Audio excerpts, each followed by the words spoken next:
We're going to talk about systems of government. Now, when we talk about systems of government, what we need to consider is the distribution of power. There are three main systems of government: a confederation, unitary, and federal. The first question we need to ask ourselves is, why do societies create governments to begin with? There are three basic reasons that I have outlined. One, to protect people, to organize societies, and for the overall general happiness of the citizens that participate in that society under that government. Now, all of these concepts are covered under standard SS6 CG4, and hopefully we will master that by the end of this lesson. Take a moment in your notebooks and go ahead and jot down answers to this question. How do we determine laws? Think about the laws that we have in our town, in our state, and in our country. How do you think those laws are determined? And as government, considering government, how do you think government enforces those laws and decide which laws to create?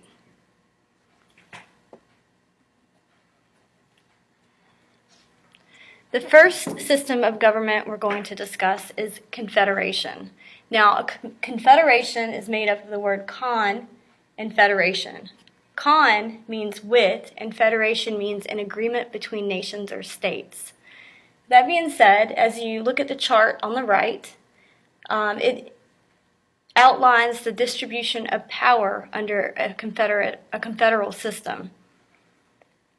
The larger circles are the independent nations or the independent countries, and the central authority is the agreement, and is usually weaker and smaller. The arrows represent the power, and as you see in the diagram, the power is flowing from the independent countries to the central authority. Now, the definition for a confederation is when independent countries agree to work together for a common purpose or goal. Examples of common goals, or why countries or states would agree to come together, are the general common good, economic improvement, and military cooperation. If you could take a moment in your notes and jot down other examples for why you think states, governments, or any situations where people would come together to work for a common good.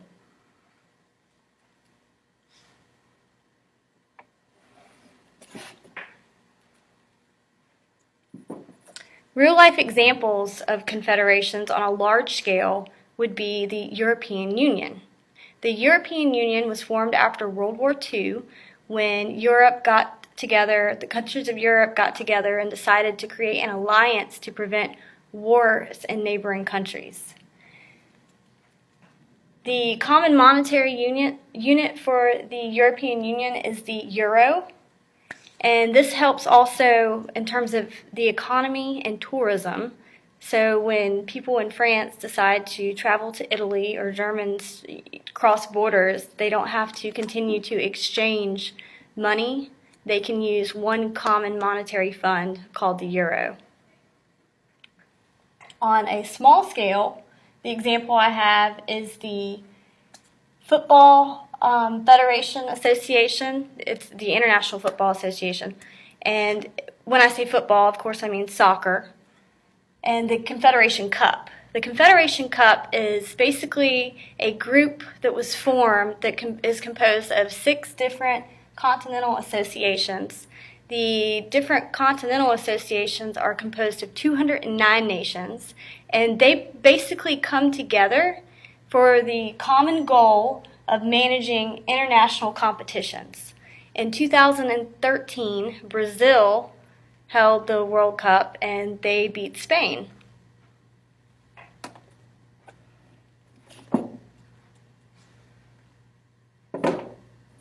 Now, your discussion question that I want to leave you with, that I hope you come prepared to answer in class, is what do you think the advantages and disadvantages are for a confederation?